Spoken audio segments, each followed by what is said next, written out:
Olá, olá, olá, olá. Olá, estamos gravando hoje o podcast diretamente da superfície do planeta Vênus, no verão venusiano aqui, no Equador do Vênus. Hoje a temperatura está aqui na Manaus venusiana apenas 450 graus, né? À sombra.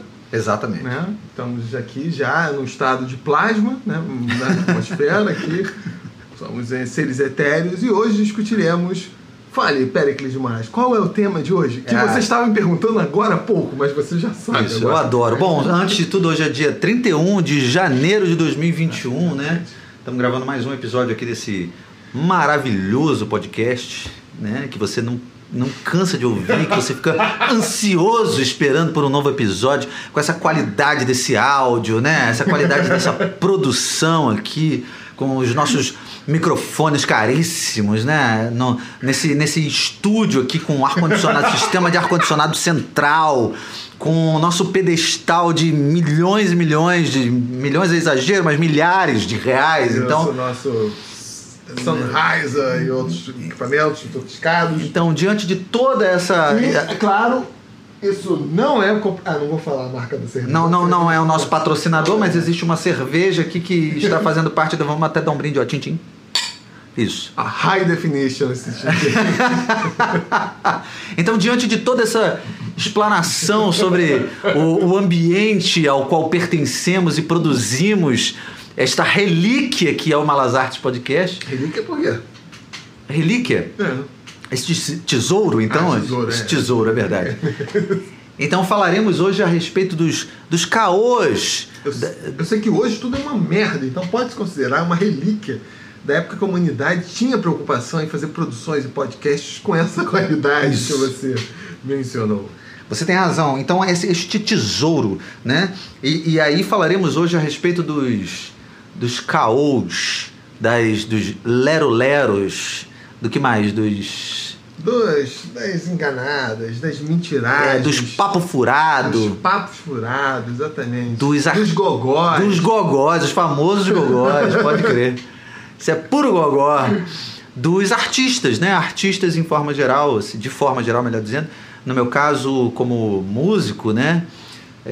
Poderia acrescentar algumas balelas, algumas lorotas para continuar com a nossa coleção de sinônimos sobre mentiras, né? Ou não necessariamente mentiras.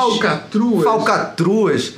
Não necessariamente mentiras, mas às vezes até coisas que as pessoas realmente acreditam, ou sei lá se acreditam tanto, né? Mitos, exatamente. Então... Em verdade. Você quer chamar alguém de mentiroso sem ofender, né? Olha, você está falando uma inverdade. Está falando uma inverdade. E aí, bom, então, discursaremos a respeito disso, que diga lá, meu amigo Álvaro, o que... Não há espécie mais mentirosa, e olha que no Brasil tem muita gente mentirosa, do que o artista, né? Pode crer. O artista é, assim, o cara que procura esconder da forma mais sistemática as regras que às vezes são tão básicas quanto você preparar, tipo, uma rabanada, assim, tão simples, mas ele procura disfarçar toda a técnica que está por trás da sua arte através de diversos desses caôs, gogós, mentiras, inverdades. A principal delas é o talento, né? O talento é a maior das enganações que o artista pode usar para poder convencer de que aquilo que ele faz, ou na verdade aquilo que ele é exclusivo, né? É único, que é inalcançável, que é algo que só alguém dotado de muita assim, uma certa aura de um poder quase divino poderia realizar, né? E coisa desse tipo, né? Dê exemplos, você que é do meio artístico musical brasileiro. Eu poderia aqui achincalhar uma série de pessoas que se fazem valer desta lorota magnânima, mas para não me comprometer mais do que já ando me comprometendo nesse podcast, Eu diria que... Você recebeu alguma intimação? Eu ando recebendo ameaças. Descobriram meu endereço. Já picharam minha porta dizendo que vão acabar comigo por conta das coisas. Deixaram cabeça de cavalo na tua cama. Assim como o Poderoso Chefão, exatamente. Mas era aquele cavalinho, sabe aquele cavalinho que as crianças usam, que é um cabo de vassoura, tem aquele cavalinho. Era a cabeça daquele cavalinho. Já é alguma coisa. Aí, bom, a gente tem uma série de figuras, né, na própria música brasileira que se fazem valer desse tipo de discurso, né, dessa coisa que não se trata só do talento, mas existe uma coisa de alma de artista, né, uma coisa nesse sentido de como se o cara ele nascesse para aquilo, né, como se ninguém fosse capaz de desenvolver o que é esse tal desse talento, né, que não é uma coisa inata, né, apesar de existir a tal da aptidão, né, como a gente costuma dizer, mas a arte é uma coisa que você também treina, né, para conseguir desenvolver as suas habilidades, né, então, mas na música eu acho ótimo, porque como a música é uma coisa assim, um tanto quanto, apesar de ser uma linguagem bastante técnica, existe muita gente também que eu não diria nem autodidata, mas assim, que é uma arte que também pode ser realizada de forma muito intuitiva, né, por muita gente, assim, e normalmente essas pessoas que realizam de forma muito intuitiva e eu nem diria quem é autodidata, não, porque muitas vezes o autodidata ele recorre a um determinado conteúdo formal, né, acadêmico mesmo, para poder se desenvolver musicalmente e tal.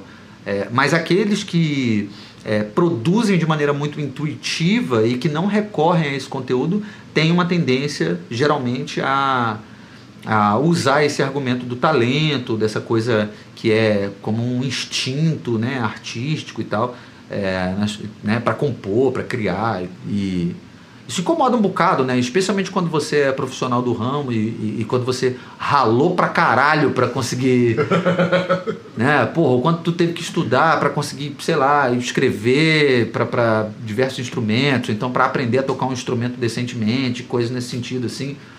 Tu ficou horas e horas e horas da tua vida com a bunda sentada na frente de um livro, de um computador, praticando. Até porque é difícil sentar com qualquer outra parte do corpo. É verdade, sem ser a bunda. Sentar com a cabeça é foda. Né? Porra, é uma merda, né? Quando a gente fica ouvindo esse tipo de blá blá blá, né? Não, de que é o talento, de que, porra, nasci com isso. E é mais engraçado que isso é uma coisa que é propagada não necessariamente apenas pelos artistas, né? Muitas vezes pelo público também, né? Uhum. Na verdade, o público, em alguma medida, é bastante culpado por isso, né?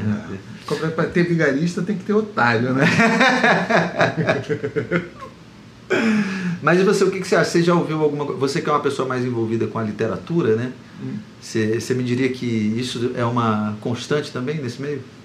Cara, em todos os meios artísticos existe essa tentativa de obfuscação, podem procurar no dicionário, obfuscação dos elementos técnicos que tornam a produção artística inteligível.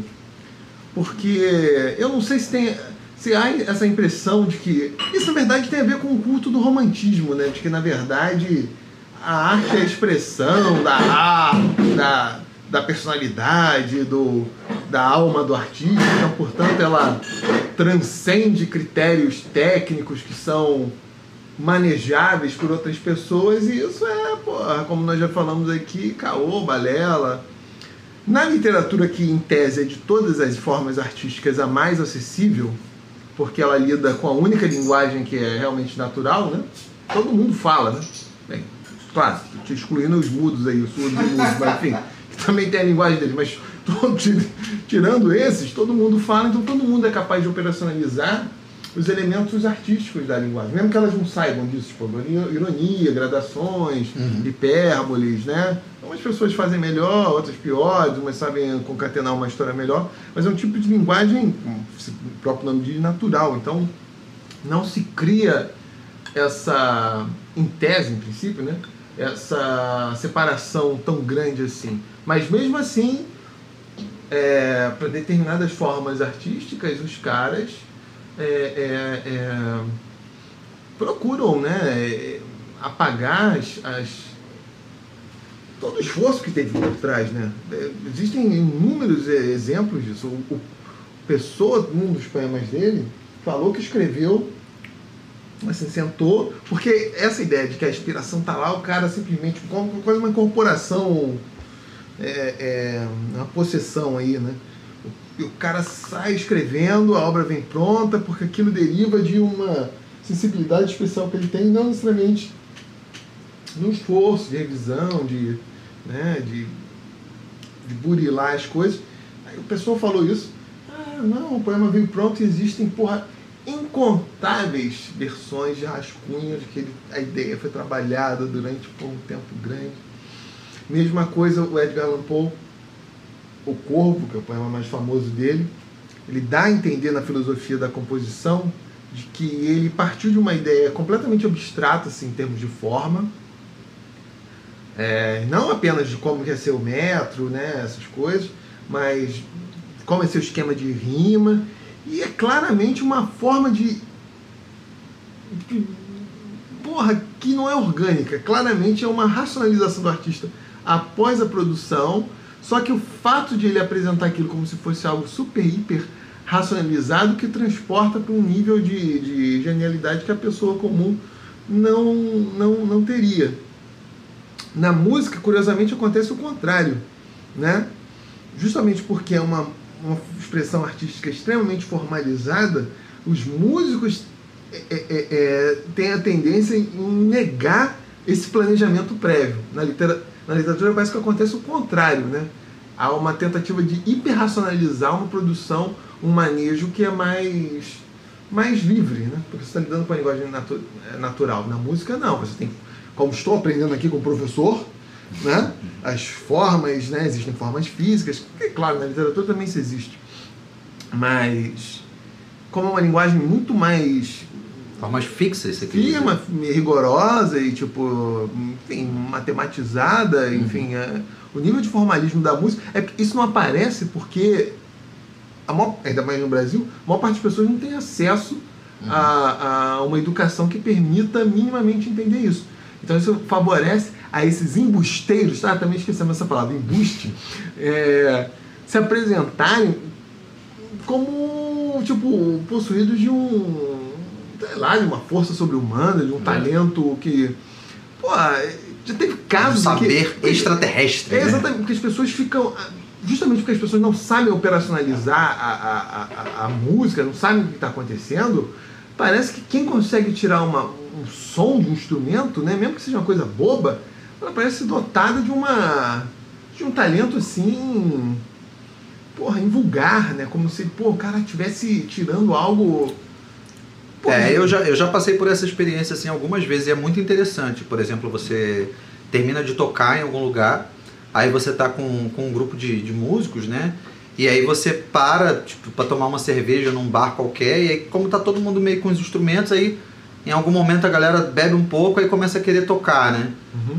E é muito doido, especialmente quando você faz isso num ambiente aberto, assim, uma Sim. praça, uma coisa nesse sentido.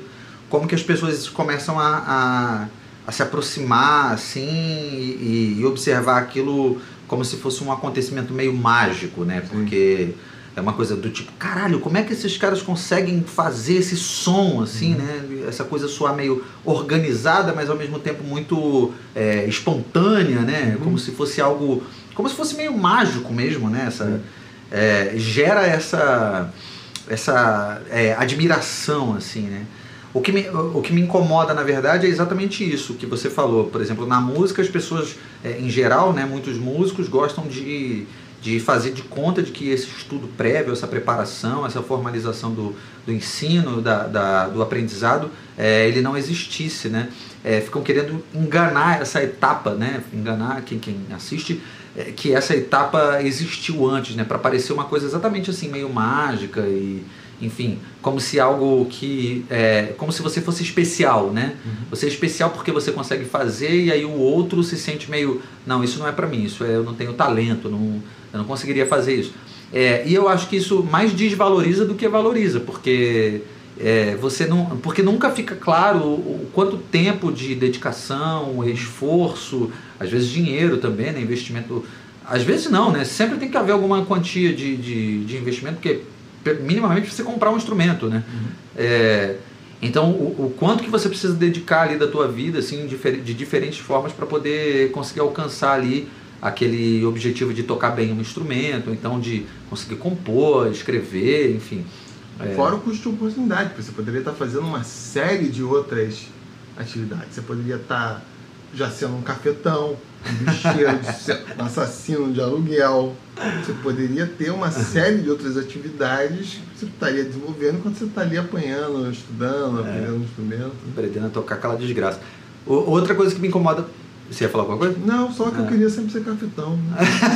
Realizar assim, meu sonho. Você sabe que existe uma lenda que eu não sei até que ponto é verdade ou mentira, mas que meu pai tinha um puteiro lá em João Pessoa. Olha só. Talvez ele seja a inspiração dos Raimundos, entendeu? Não, escreveu um artigo disso. Pra quem não sabe, os Raimundos têm essa música, né? Um puteiro em João Pessoa. Né? Você pode usar isso na sua biografia como um outro caô, como um outro elemento assim, que cria uma genealogia para sua expressão. Da minha veia artística, que já começa com essa coisa da promiscuidade, da liberdade, da quebra dos padrões e coisas nesse, né? E porra nenhuma. Bom, a outra coisa que me incomoda... Esse é um podcast de pura informação. Um podcast de família, Mas muita família que se formou em puteiro, porra. Concordo, a minha inclusive.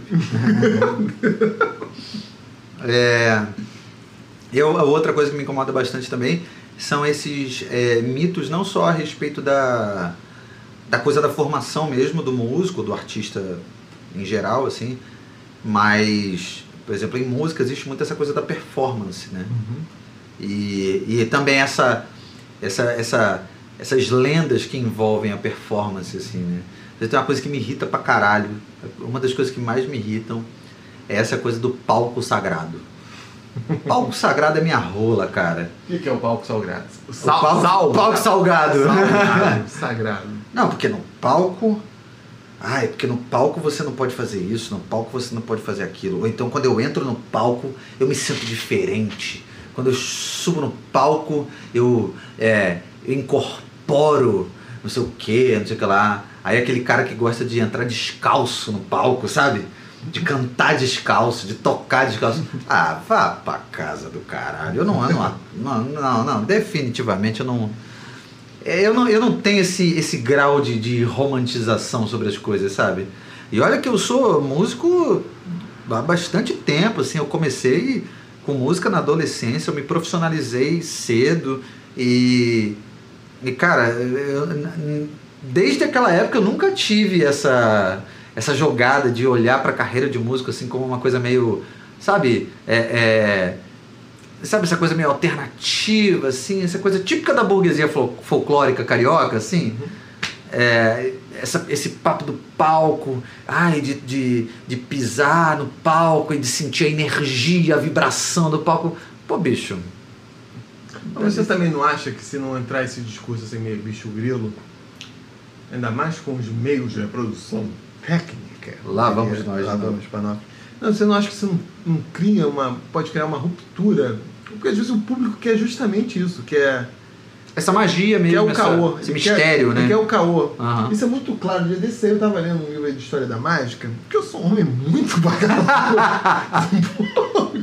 É exatamente isso que o cara fala. Tipo, todo mundo sabe, porra, há muito tempo mesmo, porra, desde o século XVII, que aquilo é uma ilusão. Ainda assim as pessoas pagam pra ver a mulher sendo cortada no meio, o cara aparecendo em outro lugar. As pessoas sabem que aquilo é caô, sabem que é truque. Em alguns casos as pessoas até têm uma ideia mais ou menos como a coisa é feita, mas naquele contexto elas se deixam engabelar, né? Então, pode ser. Então eu não sei também se... É porque também tem que ver... tem um problema. Eu tenho essa impressão que, pelo pouco que eu sei assim, dos estudos de história e de sociologia da arte, também parece que tem uma falha no lado da recepção. Você tem muito uma da produção, artística, às vezes até da reprodução, às vezes do consumo, mas não da recepção. Mas como as pessoas de fato vivenciam o que elas esperam do espetáculo, né? Você fala que a gente tem pouco estudo sobre isso? Sobre esse elemento. Então não sei se as pessoas de fato esperam essa imagem principalmente do músico, né? Enfim, mas o artista de forma geral, talvez seja o que o músico é, o artista hoje que consegue produzir um contato assim, mediado, mais direto, né? Que você tem um contato, na verdade, um contato imediato com o público, né? Nos outros meios você tem contato, às vezes, imediato, por exemplo, no cinema, você não está com um artista... mas no teatro eu acho que é uma parecido, mas né? ainda assim é uma coisa mais... Teatro e dança, talvez. Assim. Né? Eu acho que essas artes que lidam com performance, né? Aliás, esse termo performance ele é bastante, né, questionável, né? Ele já começa pelo fato de a gente não ter uma tradução, né? A gente usar uma palavra que não é própria do nosso idioma. Mas, enfim, na falta de uma palavra melhor, né? Eu acho que todas essas artes que lidam com a performance, inclusive as artes visuais, né? É só acentuar, só pôr um acento agudo no performance. Eu escrevo assim. Sim, para dar uma abrasileirada, aportuguesada, melhor dizendo. Uma angolada também, se quiser. Você é de Angola que está ouvindo o nosso podcast. Não se sinta excluído, né? Moçambique, Cabo Verde. Uma moçambicada lá. Timor-Leste. Eu acho que essas artes que lidam com a performance, elas têm esse potencial de conexão muito direta, né? Assim, porque o público, ele reage no ato da execução, né? Se bem que a música, eu acho que a música ela tem caminhado para uma tendência cada vez menos nesse caminho. Assim. Performática? Porque eu acredito que, eu não sei se você tem essa mesma percepção, ou se quem está ouvindo, assim, dos nossos 7 ouvintes aí, eu não sei se as pessoas de forma geral têm essa percepção, mas eu acredito que a música mecânica ela tem se tornado cada vez mais um objeto muito mais consumido do que a performance ao vivo, assim. É claro, existe uma dimensão um tanto quanto, como que eu posso dizer assim, talvez qualitativa a respeito disso, porque isso depende muito do gênero, né, de música e tal. Então quando a gente vai ver essa música mais produzida para massa mesmo, tipo a música pop, né, e falando aqui do contexto do Brasil, tipo a música sertaneja e tal, você vai ter os shows bastante cheios ainda e tal, mas eu não sei se em alguma medida isso já está mudando, assim, se hoje a gente já tem menos gente consumindo música ao vivo e tal, e é claro que hoje no contexto de pandemia não dá nem para dizer, né, mas de forma geral eu acredito que o consumo de música mecânica ele tem cada vez mais aumentado e eu acho que com o próprio desenvolvimento das tecnologias, assim, as pessoas têm... Você já não precisa mais passar por aquele perrengue, sacou? De ir num show, uma parada assim. Você consegue assistir a porra do show na tua casa em Full HD, sacou? Com teu banheirinho, com a tua...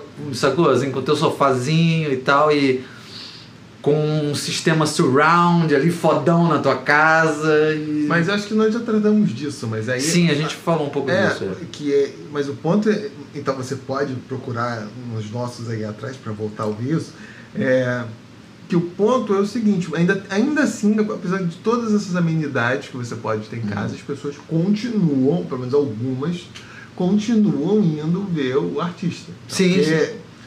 Acho que em alguma medida tem um elemento ali performático, mágico, sei lá o quê, que pelo menos, claro, são um conjunto mais limitado de pessoas. Tem determinadas bandas que eu gosto, mas não gosto tanto a ponto de passar por esses perrengues. Mas outras, também, se não forem com preços extorsivos, eu vou lá, mesmo sabendo que é perrengue, porque quero ter essa identidade. O que eu estou querendo dizer isso, acho que favorece essa bicho grilagem, assim, pra não necessariamente entrar com, né, descalço, mas alguma coisa ali que cria esse elemento. Bom, eu estou fazendo toda essa digressão para poder falar exatamente do que você acabou de comentar, que é essas artes que lidam com a performance, né? Então, acredito que a música, o teatro, as artes visuais, né? Porque as artes visuais são muito amplas, né? Assim, tipo, mas essas que lidam com a performance em artes visuais, né, melhor dizendo, e a dança também, né? Então, eu acho que essas são algumas das linguagens que conseguem, de alguma maneira, se conectar muito diretamente com o público, porque depende também muito da reação do público, né, para acontecer, assim, depende, melhor dizendo, da presença do público para acontecerem, né? E aí eu acredito que essas artes, em alguma medida, elas precisam desse... Não essas artes, essas linguagens, né, enfim, elas precisam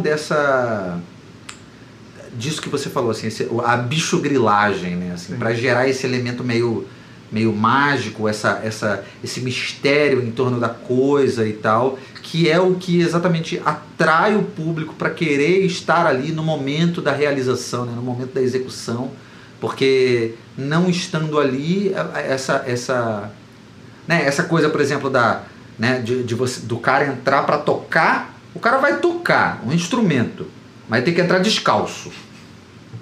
Não faz o menor sentido, não tem porquê, nada explica a necessidade dele estar descalço.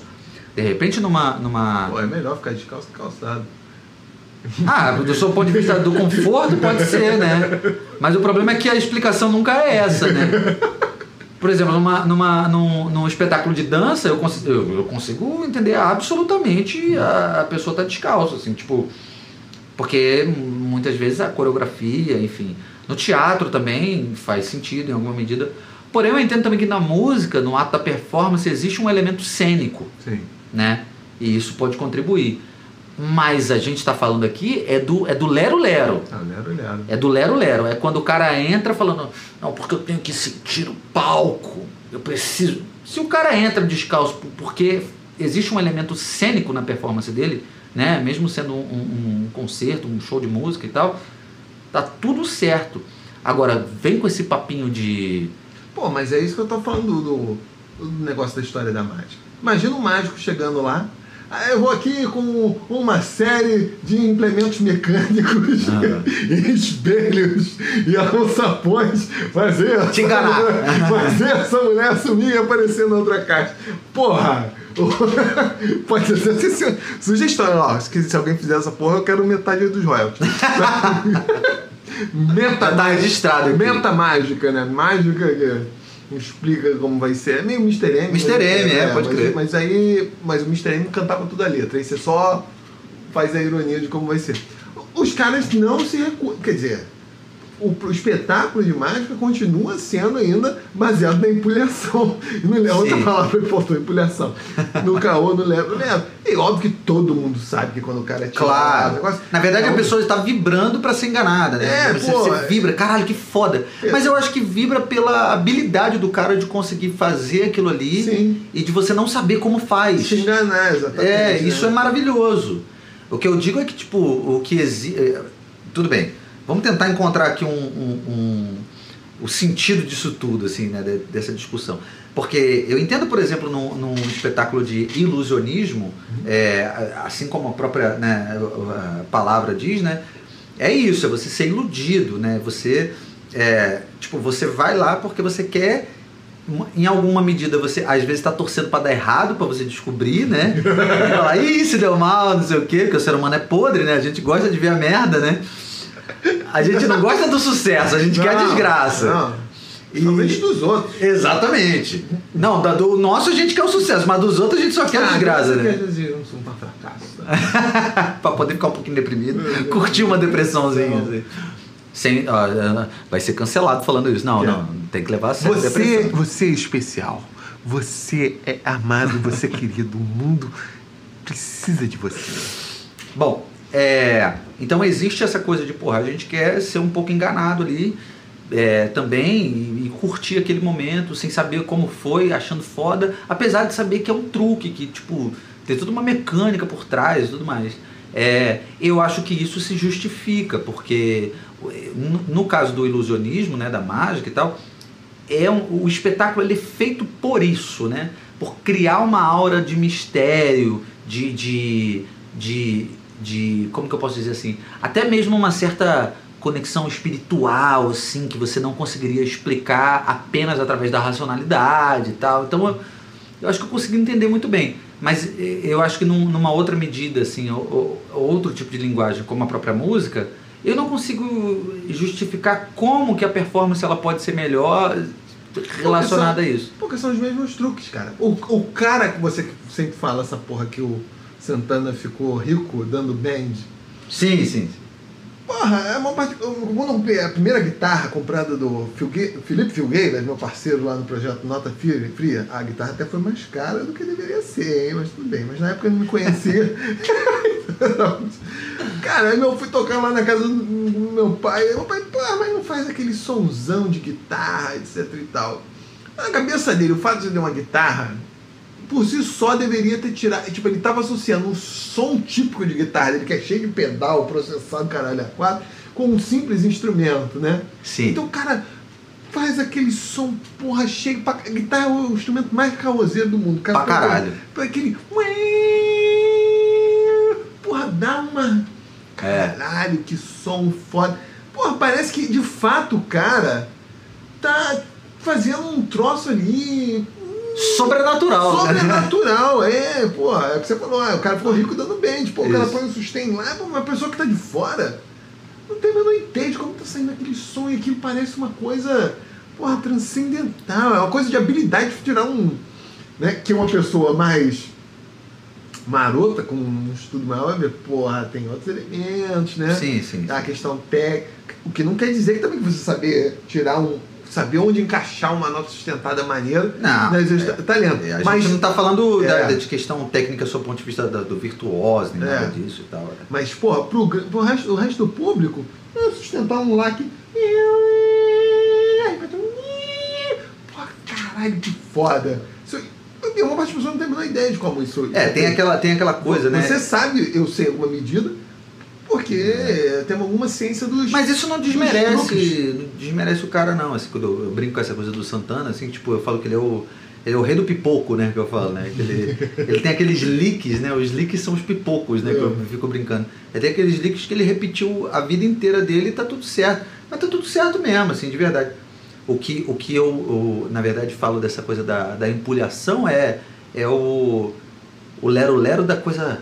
Ai, eu não sei explicar, é uma coisa única, nunca ninguém me ensinou, eu aprendi porque um dia eu acordei e peguei o instrumento e toquei. O Hermeto Pascoal é meio assim também, na verdade, né? O Hermeto, outro dia, tu foi no Jô, quer dizer, outro dia, né? Porra, anos atrás, foi no Jô. Aí o Jô falando dessa coisa de ser multi-instrumentista, e de fato eu não tô negligenciando o fato do Hermeto Pascoal. Ele toca vários instrumentos, ele toca muito bem. O saxofone é um instrumento que ele toca muito bem, impressionantemente bem, assim. O piano, ele toca piano muito bem, ele toca flauta também bem pra caralho. Ele é um cara realmente que... principalmente esses 3 instrumentos ao longo da carreira dele, quando você ouve assim, a trajetória do Hermeto, ele manda muito bem. Além de ser um grande arranjador, tudo isso, o Hermeto é um cara muito fora da curva mesmo, assim, sabe? Mas assim, o Hermeto, ele já guarda na figura dele uma coisa meio mística, né? Aquela barba gigantesca, aquele cabelo albino, a figura albino já é uma figura assim, pessoas albinas não são maioria no mundo, não são nem metade, então já guarda um certo mistério, assim, né? Aquela cara dele meio de mago, né? E ele ainda ajuda se vestindo daquele jeito, com aquele chapéu, aquela coisa meio assim. Aí ele vai no Jô Soares, e ele ainda tem aquela coisa da sinestesia, né? E aí também não sei se ele tem, ou se isso é verdade. Isso também é foda, né? Se isso é verdade ou se isso é um papo furado, né? Que pra quem não sabe, a sinestesia em música é tipo assim, você ouve uma nota e você fala que ela tem uma cor, né? Então você ouve um dó, você fala que o dó é azul, o ré é amarelo, então, sei lá, né? Vai ver você, tipo, porque a jogada é a seguinte, a pessoa ouve a nota e ela ao mesmo tempo ela vê aquela cor, né? Sim. A jogada é essa, assim. Não só com nota, tipo, na boca, isso. O Vladimir na boca, porque era o escritor, também falava que ele tinha sinestesia, mas em relação a determinados fonemas ou palavras. Então... Só que isso é muito difícil de você saber se é caô, se é lorota ou se não é, né? Assim, tipo, não dá, porque tá na cabeça do cara, como é que tu vai identificar essa merda? Então o Hermeto ainda tem isso, assim, esse elemento. Mas para além disso tudo, existe essa coisa da entrevista que eu estava comentando, que ele falou que, tipo, o Jô perguntando pra ele, assim, né, e aí essa coisa dos instrumentos, você tocar vários instrumentos, não sei o quê, como é que é isso, essa sua relação, como que você aprendeu? Aí ele vem com um papo do tipo, não, Jô, é assim, os instrumentos estão lá em casa, aí eu deixo eles lá no sofá, na cama, aí, por exemplo, numa segunda-feira, ou qualquer dia da semana, eu tô lá em casa, aí eu começo a ouvir um deles me chamar. Aí eles vão me chamando, aí eu olho pra ele, ele tá me chamando, ele tá falando, vem Hermeto, vem tocar um pouco, não sei o quê. Aí eu vou lá e pego aquele instrumento, aí fico tocando um pouco. Aí no outro dia é o outro que me chama. Aí ele fica falando, vem Hermeto. Só que assim, a gente poderia entender isso de maneira ilustrativa, né? Sim. Mas da forma que ele fala, não é. Ele fala como se aquilo de fato acontecesse na cabeça dele, sacou? Assim. E isso só aumenta essa ideia de que ele é uma figura mística mesmo, que ele conversa com os instrumentos, não sei o que, sabe? Essas paradas que eu acho meio lorota, assim, sabe? Mas isso faz parte justamente dessa coisa mística que surgiu sobretudo a partir do romantismo, como se fosse com essa ideia, porque antes determinados ofícios artísticos, era exatamente isso, eram ofícios artísticos. Então você tinha famílias, como você tinha famílias que eram, de carpinteiros e de confeiteiros e o cacete A4, você tinha família de músico, vídeo bar, que tem 500 bilhões aí de bars que eram músicos, e de outras expressões artísticas, e isso ia se transmitindo. E óbvio que isso não era por uma questão da idiosincrasia pessoal, mas de um processo de sociabilização nas técnicas desde muito cedo, né? E conviver com o ambiente de outros artistas que favorecia que as pessoas fizessem isso. No romantismo é que começa, e bem ou mal, a arte, sobretudo, não era a expressão de uma individualidade, né? Isso só surge no romantismo. A arte era a expressão de desejos ou interesses coletivos, né? O Mozart, ou Haydn, mais ainda o Haydn do que o Mozart, quando eles estão compondo sinfonias, eles não estão compondo sinfonias necessariamente do que eles acham. É até difícil falar o que o cara objetivamente sentia, né? No caso do Mozart isso é mais documentado, né? Mas do Haydn, que estava num contexto mais inserido mais num contexto do artista submetido à aristocracia, era o que os caras achavam como uma boa forma. Como hoje, sei lá, existe uma forma específica de escrever uma novela ou, sei lá, um filme popular que tem que ter um determinado final, porque se for um final triste as pessoas vão achar tudo uma merda, embora elas tenham gostado de tudo antes, né? Elas têm uma série de expectativas, e esses caras desde cedo sabiam quais eram os melhores efeitos, o que as pessoas estavam esperando, e trabalhavam com essas. Não tinha nada assim de uma expressão, eu acho que isso aqui, não, pelo contrário, essas formas são uma merda, etc e tal, vou jogar isso fora, eu sinto, que tem que ser enfatizado uma coisa que não tem que ser mais. Isso aí só surge a partir do romantismo.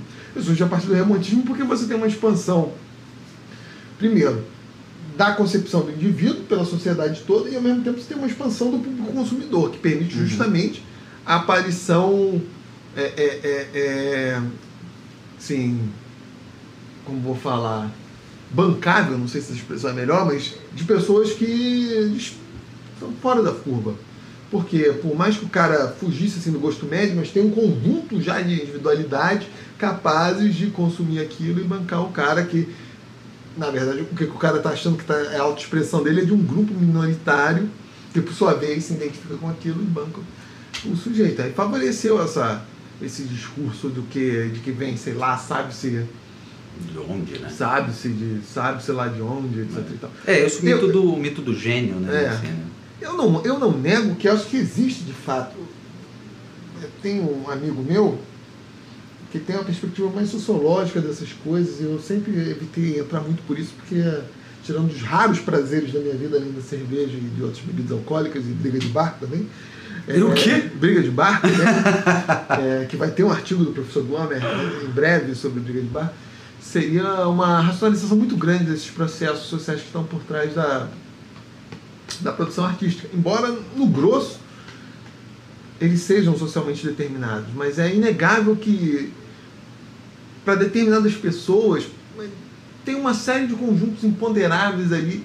Quando você fala o talento, é um conjunto imponderável ali de coisas que estão por trás, né? É fato que essas pessoas têm, tipo, talentos motores muito grandes, tipo, elas conseguem tocar um instrumento muito bem desde cedo, ou algumas pessoas que foram expostas a determinadas obras de arte desde muito cedo, conseguiram ter uma apreciação, e às vezes fora dos canais tradicionais, então elas conseguem ver aquilo de uma forma diferente. E isso acontece, e, tipo, acho que pessoas nascem também com coisa genética mesmo. Aptidão ou talento, né? Porque quando você fala talento, eu não sei se dá pra gente diferenciar uma coisa da outra, mas, por exemplo, você está mencionando exemplos como pessoas que foram expostas desde muito cedo, não sei o que e tal. Isso pra mim é uma coisa que é muito mais construída do que nada. Isso é uma... Não, beleza, isso é um processo de sociabilização. Mas existem determinados percursos sociais que são meio óbvios, assim, que vão produzir determinadas carreiras. Às vezes algumas pessoas conseguiram absorver aquilo, mas num percurso não tão óbvio, e consequentemente elas são as que conseguem negar determinadas coisas ou fazer de forma diferente, aquilo aparece como talento, porque elas não fizeram um percurso... Qualquer percurso regular, né? Qualquer percurso regular que você tem, qualquer carreira, a pessoa tende a, né, a não ser que ela seja um completo idiota, ela tende a se guiar pelo que é dado da média. Um dia desse você estava também lendo aí um livro aí de... Isso também não tem nada a ver com... Super úteis, né? Super úteis, sobre política externa. E aí falava isso, várias pessoas dentro do Departamento de Estado americano passaram a apoiar a política externa do Bush, mesmo que elas não concordassem, porque elas temiam se contrapor o que estava se tornando um senso comum ali no meio profissional delas. Então elas... É uma coisa banal, tipo, você vai pensar assim, pô, os caras já estão numa posição super mega foda, o cara pode falar, não, foda-se, isso está completamente errado. Mas assim, as pessoas se cercam e falam assim, pô, mas todo mundo está aqui em minha volta falando isso, vou me comprometer. E outros setores artísticos também, porque se o cara entra num determinado percurso, pô, meus pais vão falar que isso aqui é um sinal de inaptidão, ou isso aqui que é fazer bem arte hoje em dia, ou a vanguarda tem que tratar desses temas, ou tem que usar essas estruturas. E o cara que está ali por fora... entendeu o arco geral, viu que aquilo é um falso problema e não está comprometido. Seguiu a vida dele, né? E às vezes é quem se destaca, né? E às vezes é quem se destaca, né? Mas acho que também tem um elemento, fora isso, que tem... E esses percursos não são... Aí entra o talento, porque são coisas, às vezes, que você não... Foram acontecendo, foram um acúmulo de coisas que dá uma dada pessoa e aquilo acontece. E às vezes... Tem uma base, acho que, sei lá, genética, que também tá a ver com aleatório. Uma coisa que eu sempre eu penso assim, tipo o Phelps, o Michael Phelps, o nadador. Cara, é óbvio que tem uma coisa genética ali. Não tem como ser porque ele treinou mais. Não tem que ser como que ele tem técnicas melhores. Pode ter gente que treinou mais do que ele não com chegou. Certeza o cara treina pra caralho. Não, sem dúvida nenhuma. O cara é bitoladaço lá, com aquela porra, desde cedo, ele conhece as melhores técnicas, etc e tal, tem toda a melhor estrutura. Mas é um negócio assim, tão acachapante.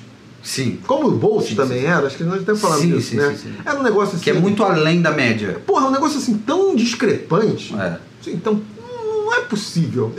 Como você falou, é óbvio que tem alguém que se esforça mais, que treina mais. Mas, por exemplo, no caso... Os caras têm e juntaram essa coisa. No caso do atletismo, existe um elemento biológico que vai além do talento, eu acho. Porque no caso do atletismo, assim, depende de você se desenvolver... musculatura, coisas nesse sentido, assim, que às vezes o outro não vai desenvolver, ele pode treinar o máximo que for, mas existe um aspecto... eu posso dizer assim, da maneira como o teu corpo é constituído mesmo, assim, geneticamente falando, que não adianta, bicho, não adianta eu fazer qualquer dieta, não adianta eu treinar, não adianta não sei o que é uma coisa genética mesmo. Eu não vou conseguir me desenvolver, porque o Phelps, por exemplo, ele nada do jeito que ele nada, e o Bolt corre do jeito que ele corre. É claro que existe um elemento técnico que tem a ver com treino e tal, que o cara desenvolveu muito bem ao longo da vida dele. Provavelmente existe uma coisa de um gosto pelo esporte que ele conseguiu adquirir muito cedo, e aí isso fez com que ele se dedicasse muito mais ao esporte. Mas existe também um elemento, uma carga genética muito forte que faz com que esses caras consigam se desenvolver além da média, porque você vê tanto o Bolt quanto o Phelps, eles são caras assim muito fortes, né? Assim, e isso é uma coisa que, tipo, a genética que dá também, né? E aí eu acho que isso aí é difícil de explicar só através da aptidão, assim, sabe? Num caso como esse, porque esses são, mesmo dentro dos esportes, eles são esportes, tanto a natação quanto a corrida, o atletismo, que medem uma variável muito pequena. Simplesmente o que, porra... O que, sim, a questão de segundo, né? É o que vai mais rápido. É um tipo... Então, acho que é possível isso. Porque o cara nasceu com alguma merda na musculatura dele lá, que o cara vai andar mais rápido se ele treinar pra cacete. E tem todo vai desenvolver mais sei lá, a musculatura. Quando você começa a incluir... Aí já se aproxima da arte. Quando você começa a incluir outros fatores, a coisa começa a ficar mais embolada. Tipo um futebol. O futebol não tem a ver com força, com musculatura. O futebol tem a ver com criatividade, tem a ver com uma série de coisas. Exatamente, assim, mas desde bem cedo, complexo, né? Desde cedo eu que era pereba, mas era raçudo.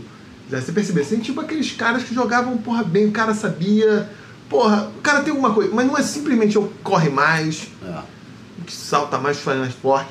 É um conjunto de paradas ali. O Pelé, né, bicho? Pelé é essa merda, né? O Pelé também acho que era o caso também... fora da curva, mas tipo um Romário. Não, então, é isso que eu tô falando. O Pelé é um cara fora da curva nesse sentido, né? Assim. Mas aí você tem que dominar uma porrada de habilidade. O Pelé pegou pênalti, cara. O Pelé é sinistro, né? Aquele gol que o Romário fez de cabeça contra o Suécia. O Romário é baixinho. Mas ele tem um conjunto ali de habilidades e que o cara entende que, porra, mesmo assim embaixo naquele momento. Então já começa o troço a ficar mais encruado pra você saber, porra... O que é ali, o que determina o cara a ser... Mas nesse caso, por exemplo, eu fico imaginando, no caso dos esportes, tem uma coisa que me chama muita atenção, que eu não sei se na música se aplica, ou nas artes de forma geral, assim. Por exemplo, nos esportes eu consigo ver um elemento especialmente esses esportes em grupo, né, como futebol, basquete, coisas nesse sentido, eu identifico um elemento que é a coisa da estratégia, que requer inteligência, que é a capacidade de resolução de problemas, assim, muito rápido. O cara, ele tem que tomar uma decisão em questão de... Porque é diferente, por exemplo, o Phelps nadando e o Bolt correndo, é ele com ele mesmo, sacou? É claro que ele tá competindo com outras pessoas, mas, tipo, é ele ali na raia dele e tal, correndo e tal. Mas o futebol, o basquete, esses esportes em grupo, cara, tu tem que tomar decisão em questão de a bola bateu no teu pé, tu tem que resolver na hora o que tu vai fazer. Cara, isso é de uma capacidade de resolução de problema mesmo, de tu conseguir olhar o contexto, conseguir analisar aquela merda toda, assim, de maneira tão rápida e conseguir decidir o que tu vai fazer, que é muito impressionante, sabe?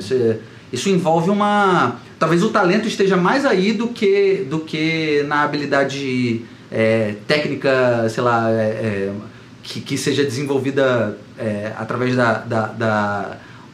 fisicamente, assim, sacou? Talvez o talento do cara esteja mais nisso, assim, e tipo, conseguir tomar essas decisões muito rápido, assim. Mas isso que é foda, porque já deixa você ver aqueles caras que, porra, tem um...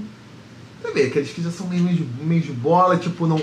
Eu tenho um pesadelo até hoje, assim, direto, eu tenho 6 pesadelos, né, porra. Um deles é não conseguir levantar, eu tô atravessando a linha do trem e o trem tá chegando, eu não tô conseguindo.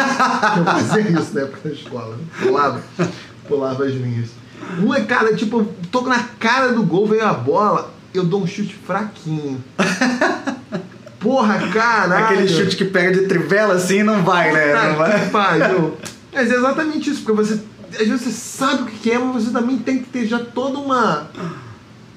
Porra, tem introjectado aquilo no corpo, não só o que você tá falando. Uma memória muscular, uma coisa... Exatamente, não só, porque às vezes você até sabe que vai... Porra, é um conjunto de fatores muito... Talvez esses tipos de esporte mais coletivos, e ainda mais o futebol de todos...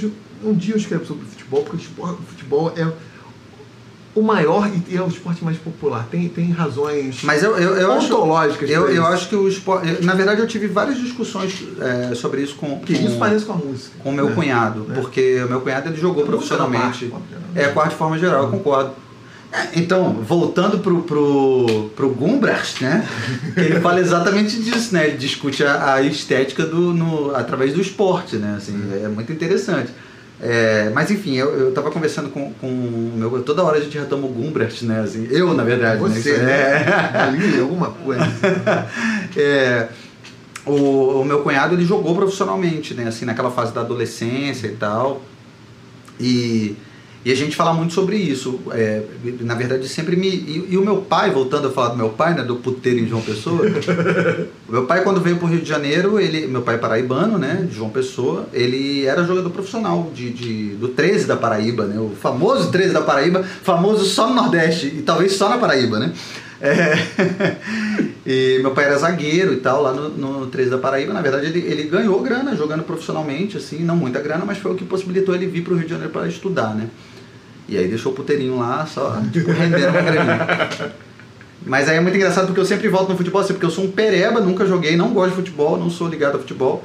E o meu cunhado jogou profissionalmente, então assim, é um assunto que eu acabo retomando, assim, involuntariamente, né? E me chama muita atenção a popularidade do futebol no mundo, de forma geral, né? E eu acho que é por conta do fato de ser um esporte muito democrático, porque assim... ele não depende por exemplo, do basquete, você tem que ser muito alto, o vôlei, não sei o que e tal.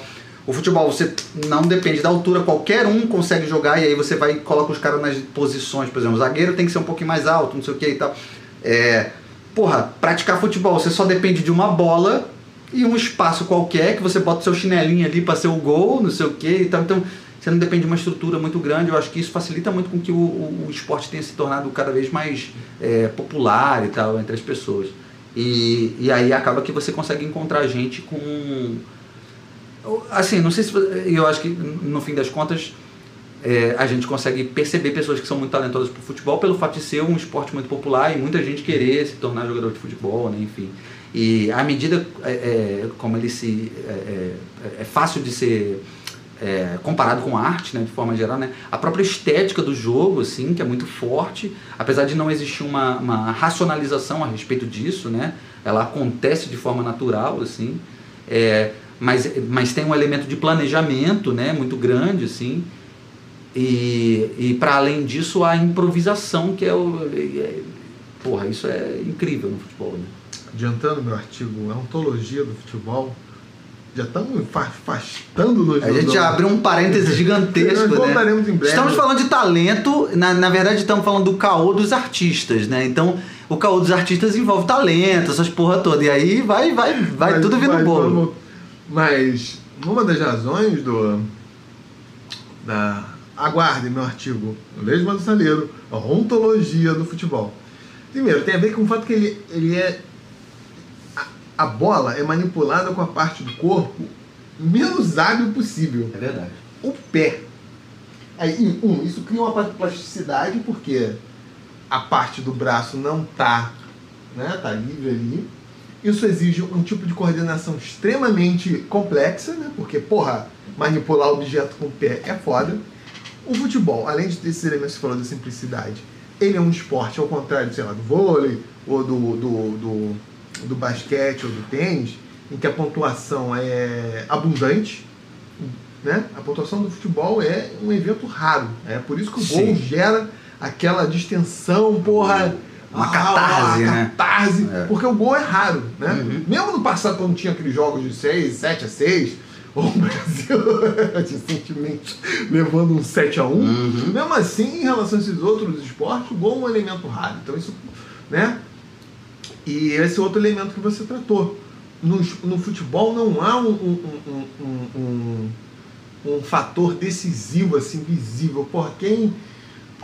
No vôlei, para falar como os economistas, ceteris paribus, ou seja, tudo igual, se os dois times jogarem tão bem quanto um outro, o time mais alto ganha. Como no basquete, assim. Sim. Né? Como no boxe, assim, se os dois lutadores forem mais forem iguais, um for mais alto, ganha o mais alto. Né? Não, o futebol, como ele mobiliza uma porrada de elementos, ele cria essa coisa assim. Não é à toa que as pessoas comparam o futebol a uma arte, porque Sim, tem claro, regras, claro. mas tem um elemento ali de manipulação das coisas e de um resultado catártico, como você falou, que é igual à arte, né? Aguarde, certo? Aguarde. E é plástico, né? Tipo, o futebol tem uma plasticidade. Absolutamente. Tanto que o que é uma bicicleta, né, cara, no futebol? Olha que eu não sou um cara chegado de futebol, não torço pra time nenhum, nem nada disso. Mas é fácil reconhecer que existe um elemento plástico muito forte, assim. Pois é. Não, o vôlei também tem. Tipo, naquela, quando o cara... Qual é o nome daquela merda lá que o cara... Da peixinho, não, peixinho, sei lá que porra é. Que o cara... Manchete? Não, é uma manchete? Não, manchete. Manchete é quando faz assim, mas o peixinho é quando o cara se joga, né? Quando o cara se joga. Que é um elemento plástico, não tem como negar. Mas o mesmo futebol... É diferente, cara. Eu acho que tem a ver com isso, tipo... Com o fato de você estar manipulando a bola, aí isso cria uma ideia, assim, de... Porque é uma coisa antinatural, como a arte também é antinatural, né? Você está manipulando um objeto com o pé. Porra! Mas dá pra dizer, por exemplo, aí é que tá. Voltando então, depois de toda essa digressão, que eu acho que dá pra gente... que eu acho que dá pra relacionar diretamente com o que a gente pretendia tratar aqui no início, que é o lero-lero, né? Porque, por exemplo, dá pra dizer... eu não sei, você tem o seu time aí e tal, talvez acompanhe futebol mais do que eu, porque eu realmente sou um zero à esquerda em relação ao futebol. Eu não sei assim, se existe uma tendência de dizer que os jogadores de futebol, eles são... Né, que é inato essa coisa, porque a todo momento que eu vejo a respeito de notícias em relação ao futebol, falando de futebol, que é o esporte mais popular e tal... dos caras treinando pra caramba, não sei o que e tal, o cara treina com a direita, o cara treina com a esquerda, e o goleiro treina desse jeito. Existe também essa coisa de dizer que é talento, ou então tipo que nasceu, né, pra ser jogador, tipo, sei lá, alguma coisa nesse sentido, né? Como nas artes a gente vê o tempo todo essa coisa, não, porque eu nasci quando eu era criancinha, já me diziam, não sei o que, não sei, existe um pouco disso assim. Eu acho que existe, eu vou dar um bom exemplo pra isso. É aquele clássico, isso aqui no Brasil não é comum pra caralho, é aquele clássico quando o jogador vai dar uma sambadinha, porque a bola veio pra ele dar uma porrada na canhota, mas o cara é destro, aí o cara dá aquela sambadinha, ou se bate com a esquerda, bate fraco, aí se ele dá a sambadinha, ele também perde o tempo do negócio que era. Porra, isso daí...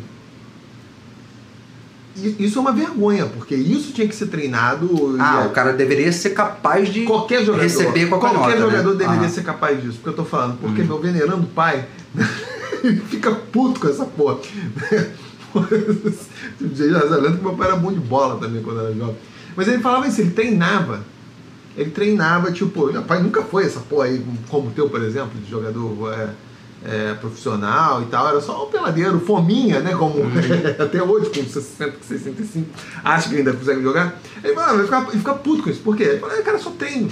Ele vai batendo na parede, bate com a esquerda e tal. Mas aí você cria essa ideia, assim, do cara que não precisa treinar. A questão é saber o que precisa ser treinar, né? Sim, exatamente. Reza a lenda que o Gerson, ou é o Zico, agora esqueci, acho que é o Zico. O Zico ou o Gerson, acho que talvez sejam os dois. Eles ficavam depois do treino, treinando, bater falta, ou para pôr a bola no lugar. Então, determinados caras têm essa porra do treino. Falam que o Cristiano Ronaldo também é assim, meio metódico, assim, metódico, né? Etc. Só que existe essa porra e também a contraparte, como o Romário era, assim, aquela coisa sim.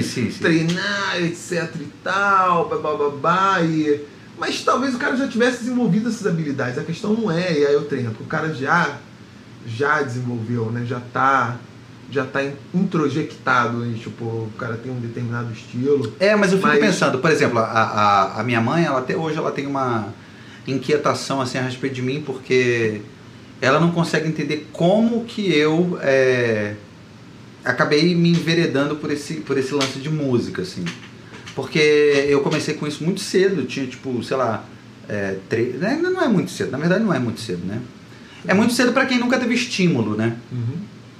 Eu comecei tipo com 13, 14 anos, assim, eu lembro que tipo, eu acho que eu tinha 12 ou 13 anos, eu pedi a ela uma gaita. de aniversário, de presente de aniversário. Ela comprou uma gaitinha diatônica, assim, essa de gaita blues, né? E aí eu aprendi a tocar ali. E aí depois quando eu fiz, acho que quando eu fui fazer 14 anos, eu pedi a ela um violão. Aí ela me deu um violão quando eu fui fazer 14 anos. E aí fudeu, aí o violão foi o instrumento que eu fui me desenvolvendo mais. Aí fui estudar, né, fazer ensino médio técnico em música, essa porra toda.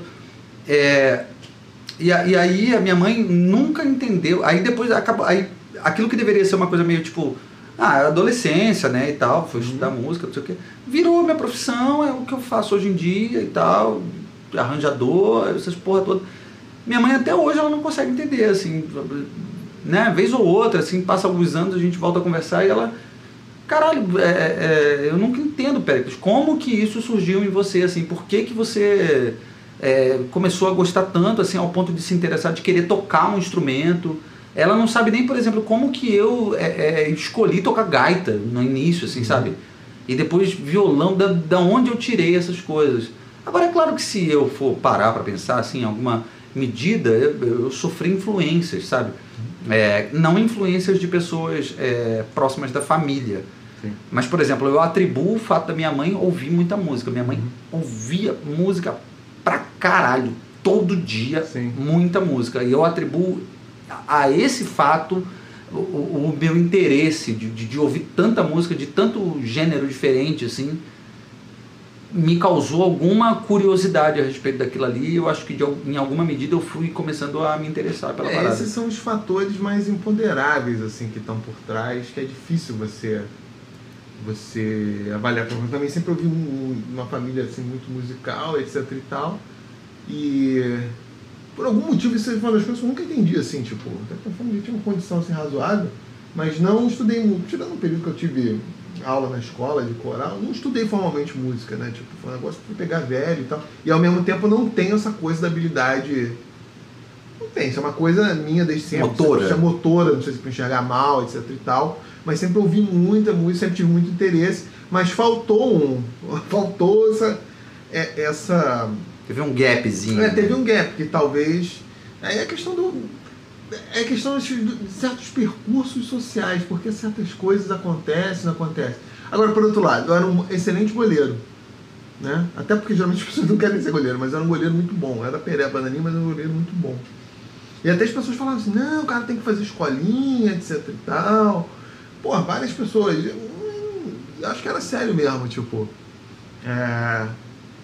Mandava bem. Mandava bem. Eu acho que até por isso, porque tem poucas pessoas querendo, uma posição valorizada, e você vai lá, porra, o cara, sei lá o quê, me esforçava, e você acaba criando um negócio autocatalítico de você cada vez mais.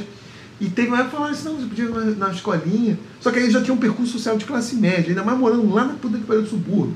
Então, tipo, porra, não ia deixar de fazer curso de inglês, ainda ter sim, claro, curso muito mais... O que você precisa priorizar, né? Tipo... Pensando assim retrospectivamente, até pensando, porra, teria me alimentado melhor, teria provavelmente ficado mais alto, até daria, mas o percurso social não era favorável. Sim. Como muita gente, pô, tinha um cara lá, onde eu morava, o cara mandava bem pra caralho futebol, aí depois virou médico, que é o percurso social mais... Sim. Mais... Tava mais, né? Os pais já eram médicos. O moleque era, porra, nervoso na Poderia bola. ter uma carreira ali e tal, mas... que se tivesse assim uma condição social mais humilde, que não tivesse aberta essa possibilidade do cara ser médico, o cara também virasse jogador de futebol. Né? Porque era aquilo ou aquilo. Exatamente. Uma maneira de ascender socialmente, ou era isso ou era isso. E era todo mundo ficava assim muito surpreso. Como as pessoas também ficavam... É porque o goleiro aqui é desvalorizado, ninguém... Mas no caso do sujeito ficava mais evidente ainda, porque todo mundo joga bola. Então, quando alguém se destaca na linha, é muito mais significativo quando alguém se destaca no gol. Mas do cara era mesmo. Mas não foi. Aliás, nenhum dos caras assim, que eu vi assim, jogando bola pra caralho foram, né? Ninguém foi, cara. Porque é um percurso social completamente... Porra, cara de classe média fazer um negócio desse aí, porra, não vai pra frente, só tem uma lesão. É muito arriscado, cara. Claro. É uma profissão meio tudo ou nada, né? Meio... Então, Tanto que você vê que são poucos jogadores, ainda mais hoje, que têm uma origem de classe média. Porque... Não é porque esses classe média não jogam bola e tem os caras bons pra caralho. Não, é porque tu tem que se garantir, né? Exatamente. E é um negócio... Tem que se garantir não necessariamente jogando futebol, tem que se garantir em outras áreas pra seguir a vida, né? Como às vezes nessa setor, você sabe isso melhor que eu, às vezes de música mais erudita, muitas pessoas vêm já de um meio que já tem, babá. Porque são percursos sociais, né? Mas é difícil considerar isso, porque aí entra esses seus percursos. Não, bicho, a minha mãe até hoje ela não sabe como eu ganho dinheiro. Mas eu acho difícil também entender. Ela não consegue entender, assim, ela tipo, caralho, Pérez, tá tudo bem, como é que tu consegue sobreviver, assim? Tipo, eu já trabalho com isso há, 15 anos, assim. Pô, mas é difícil pra qualquer pessoa. Eu tenho dificuldade também de... Pô, olha que meu pai era dono de bar, então quer dizer, também era, em certa medida, autônomo, etc e tal. Mas eu tenho uma... acho que é normal, assim, pra pessoa que tá de fora... Tá de fora de conseguir, tipo, visualizar a vida, assim. Eu acho difícil. Eu tenho dificuldade. É porque você aprende a lidar exatamente com essas incertezas, assim. Essas incertezas, elas se tornam parte do jogo, né?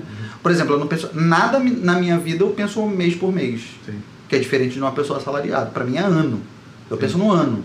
Pra mim, todos os custos da minha vida, eles são custos anuais, assim. E aí vai, assim, quanto que eu preciso fazer de dinheiro, e aí é sempre assim também, tipo, quanto que eu preciso fazer de dinheiro pro ano que vem, sacou? Assim, a minha grana, ela tem que estar sempre, eu tô sempre pensando um ano na frente, porque se acontecer algum problema eu tenho como me recuperar, não sei o quê, tenho como... Aí isso que é foda do lance do elemento talento, porque não adianta o cara ser talentoso pra caralho, se ele lidar mal com esse aspecto... Isso é verdade. Vai. A questão da grana é muito importante. Vai se fuder. No meio artístico, principalmente, assim, porque como é uma área que...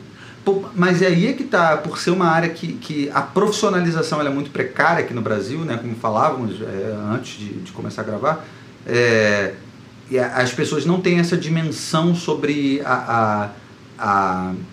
como que eu posso dizer, assim, a administração da carreira, né, assim, como gerir a vida, na verdade, né? Sendo artista, né? De forma geral. Assim. Isso é uma coisa que o talento não dá conta, definitivamente. Sim.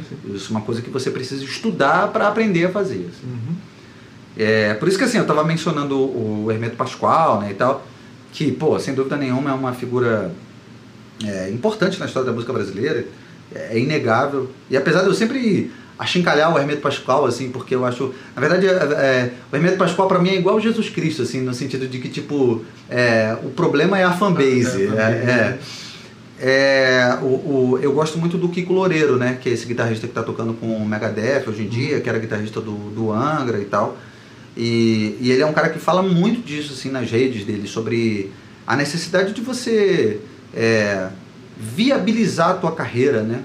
Desde cedo, assim, de como você... Porque isso é uma mentalidade muito bem desenvolvida, principalmente nos Estados Unidos, assim, essas questões relacionadas à grana, falar de dinheiro quando você é da área das artes, né? Música ou qualquer outra, porque existe uma mentalidade muito romântica a respeito disso, né? Como se o artista, ele vivesse de tapinha nas costas e de aplauso, né? Sim. E é o caralho, né?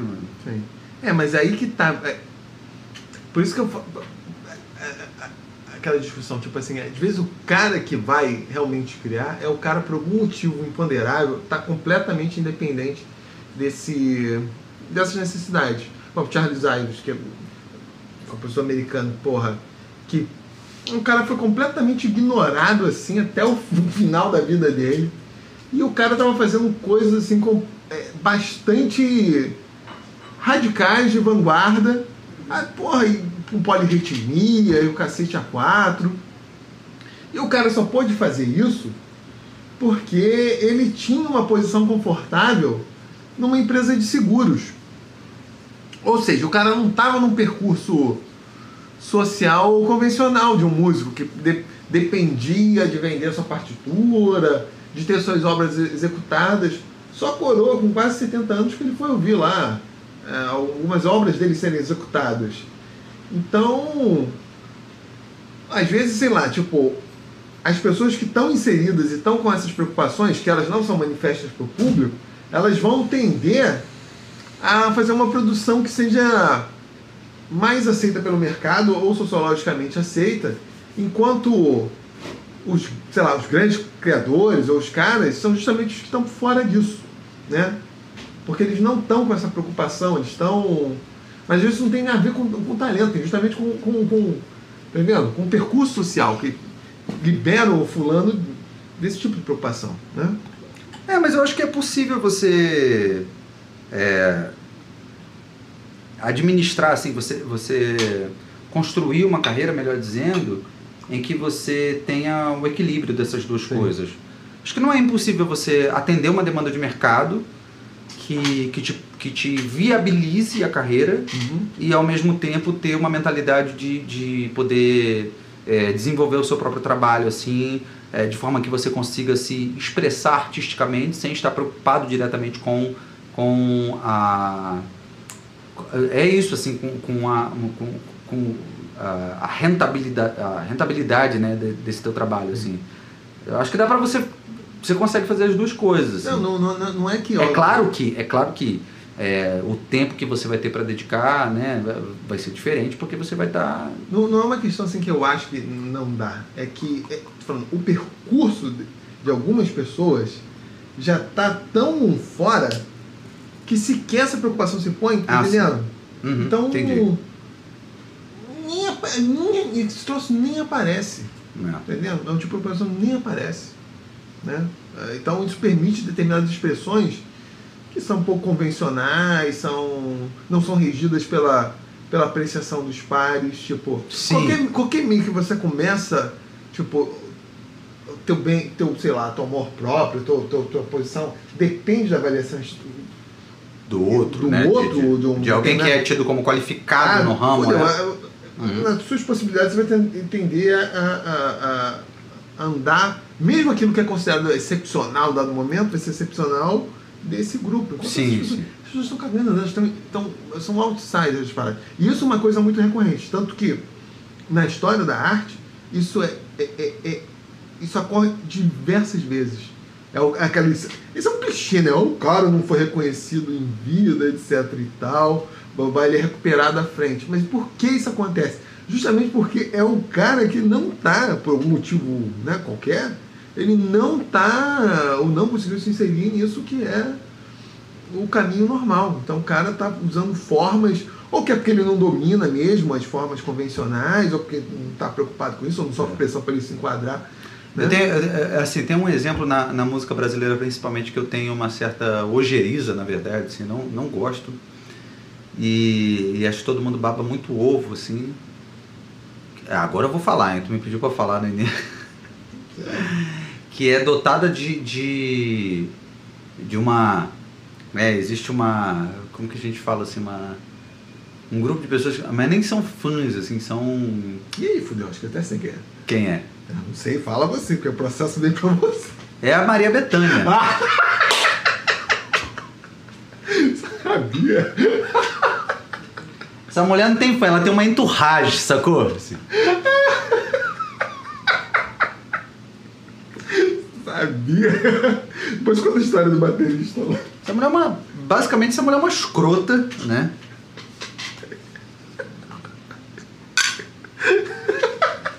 Um brinde à escrotidão da Maria Bethânia.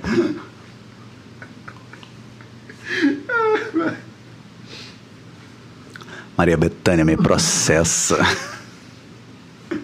Não pode. É escroto, ele. Não tá no Código Penal. Ela... essa mulher... Enfim, todo mundo baba um ovo danado, né? Puxa um saco do caralho da Maria Bethânia. E, tipo, esses dias mesmo, cara. Hoje, que dia é hoje? Hoje é domingo. Domingo, pé de castigo. Pé de castigo. Quinta-feira eu tive uma reunião com um cara que é produtor fonográfico que trabalhou com ela. Trabalhou durante 10 anos com ela. E aí não foi legal a reunião, não. Porque, quer dizer, foi e não foi, né? Mas o cara é desses que, tipo... coloca ela na porra do pedestal, né?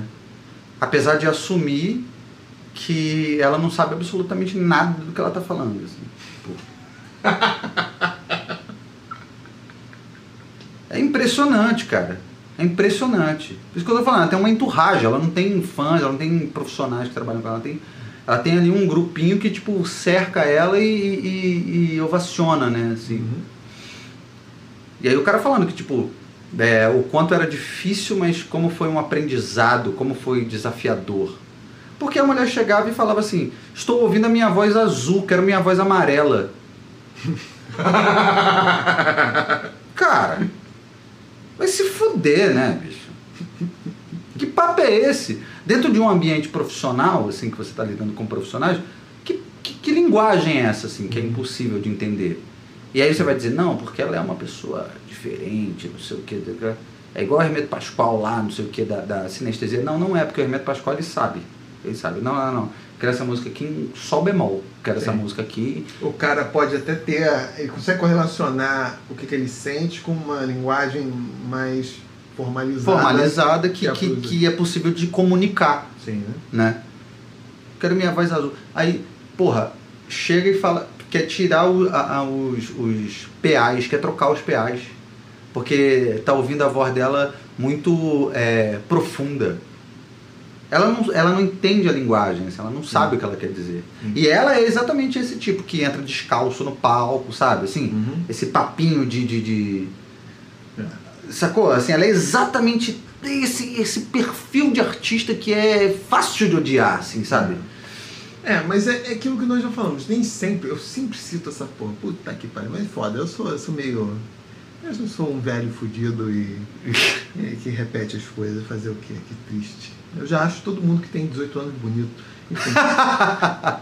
Que é aquilo que sempre o Humberto Eco fala. Nem necessariamente os artistas que são mais conscientes do que está acontecendo ali na arte são os melhores. Pelo contrário, às vezes os artistas mais... Sim. É o Eco que fala dos integrados, dos apocalípticos e tal. É porque ele põe isso pelo que eu me lembro, é no pós-fácil do Nome da Rosa. Às vezes, justamente os que são mais medíocres, eles precisam operar dentro de uma super mega racionalidade. Tipo, porra, o que tá acontecendo assim? Enquanto os que às vezes tem aquela coisa introjectada mais, tipo... Pura, acho que o cara faz. Aí depois o cara vem como o Paul faz lá. Caralho, esqueci o nome. Filosofia da composição lá, que ele explicou, o Corvo, que é uma racionalização ex post facto, depois de ter feito o negócio. Não foi provavelmente, vou fazer antes. Um artista medíocre talvez fizesse isso, mas vou pôr aqui assim, assado. Então muitas vezes o próprio artista não sabe expressar exatamente o que ele fez e o que ele queria. Tem uma entrevista na internet que, porra, coitado, o pessoal trata o Dalí como se fosse um idiota, porque ele não consegue verbalizar muito bem o que ele queria demonstrar nas pinturas. Mas, porra, o cara mas ele exato. Então, ele já expressou através da pintura. Exatamente. Mas... O que ele queria dizer, ele disse ali. Mas de fato, como você fala, assim, quando começa às vezes a chegar a um ponto de que... Porra, ainda mais no meio musical que você depende de outras pessoas pra concretizar essa porra. Cara, a Maria Bethânia faz passagem de som de 6 horas. Você imagina o inferno que é você fazer uma passagem de som de 6 horas com uma pessoa que não consegue se comunicar tecnicamente, assim. As passagens de som duram 6 horas por causa disso. Sim, porque se ela conseguisse falar, não, eu quero mais grave na minha voz, não, eu quero um pouquinho mais de reverb, então eu quero menos, não sei o que, a passagem durava 2 horas. Sim. Sacou? É dominar um vocabulário mais... É por causa disso, é porque ela fica nessa, não, eu quero minha voz mais azul, eu quero minha voz mais macia, eu quero minha voz mais... Coisa que sob o ponto de vista técnico, não faz sentido, aí fica o cara lá, porcaria do operador de PA lá, ou então o operador de monitor, né, desesperado ali, tipo, caralho, o que ela quer? É isso? Não é? Não sei o que. Mas isso está... Aí, beleza. E aí ainda tem, tipo assim, uma coisa de estrela, né? Não, eu quero tirar esses PAs daqui. Cara, sabe o que é tirar PA, bicho? Pra quem não entende, PA é aquela porra daquelas caixas de som que ficam direcionadas pro público, né? São várias caixas de som direcionadas pro público. Aí chega a estrela no meio da porra de um teatro, não sei o que, quer tirar aquela merda, mudar tudo... no dia do show. Porque a inteligibilidade, aí beleza, aí é o caô que não acontece só com artistas, mas também acontece com alguns acadêmicos, que aí faz menos sentido ainda. que é a questão da inteligibilidade, como se estivesse colocando a pessoa num lado, uma posição que, pô, você mesmo para entender já precisa de um elemento. Pois é como se tipo, você fosse obrigado a entender o que aquela pessoa está dizendo, porque ela está, né, no topo, ela é gênio. Então você que é burro demais e não consegue alcançar. Pois é, porque se eu chegar porque ela tem muito talento, ela é dotada de uma coisa assim, que tipo, ela nasceu para fazer música, ela nasceu não sei o quê. Você que é um idiota, porque você perseguiu um caminho normal, ela não, ela é diferenciada, então você que não... porque se eu chegar assim, tipo, eu quero que vocês tirem um componente da minha voz abaixo de 80 Hz. Aí também é um pouco demais, né? Não, depende, mas o pessoal que lida com essa coisa de mixagem, você entende essa coisa. Né? Tipo... Sim, mas é uma linguagem bem específica. Não, mas estou falando, mas se você é um cantor, você acaba... Pô, um cantor não, mas um produtor fonográfico. Que seja. Um cantor que entenda de produção fonográfica. Vai entender. Pô, pra falar isso, não dá ideia de... Talvez dê assim, de pô, o cara é o fodão, mas o cara é matemático. Mas não tem essa coisa do gênio. Porque qualquer um que esteja ali... Claro. Entende, fala assim, não, eu quero minha voz, porra, dar um ganho aí nos harmônicos. Tipo, sim. Né? Isso é compreensível dentro do grupo. Assim, dentro do grupo. Mas isso não é isso nem uma coisa... Né? Porra, eu não sou do meio... Algumas coisas você percebe. Se eu futucar aqui, eu já faço. Você sabe onde dá brilho, não dá, né? Não é... Mas isso transporta. E essa empilhação que tem do artista, infelizmente, passou, né? Para ver se expande para outras coisas... para a academia também, porque cada vez mais a academia se orienta para uma escrita, não cada vez mais, enfim, mas algum setor da academia se orienta por essa escrita esotérica, que você não entende o que o cara quer dizer. E se você não entende o que o cara quer dizer, aí você fala assim, porra, o cara não está dizendo porra nenhuma.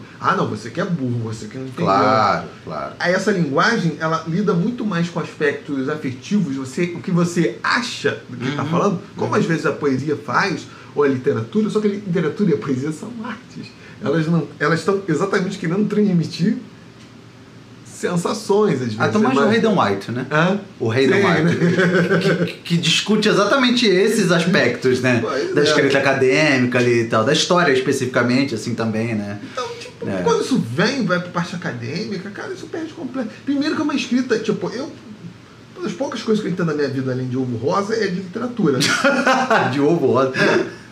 Todos esses caras aí que tem essa escrita mais obscura, pós-moderna, nenhum deles é esteticamente satisfatório. Autores de segunda linha conseguem produzir esses efeitos estéticos, emocionais em você muito melhor. Então por que o cara tá escrevendo assim? Pra quê? Pra agradar a si mesmo, né? Mas ou criar essa ideia de uma genialidade, uma coisa inacessível, né? Que é impossível de entender porque você não faz parte do mesmo grupo, assim, você não nasceu com isso, assim. Exatamente, você transporta, no caso, a academia, tipo, um estudo científico, que é acessível, claro, aí demora, porque você tem que estudar, cara, mas é um percurso acessível a qualquer pessoa razoavelmente inteligente, né? Não é... Claro, as pessoas conseguem ter a percepção, juntarem, fazer conexões que não estão lá. Beleza, isso aí é um elemento de gênio, tá? Mas, minimamente produzir, você não precisa disso. Só que os caras transportam isso para um nível afetivo e ninguém entende mais nada e tal. Né? Aí gera uma entourage, como você falou, de comentadores que precisam decodificar o texto do cara. É a mesma coisa. Em todos os ramos, a empulhação.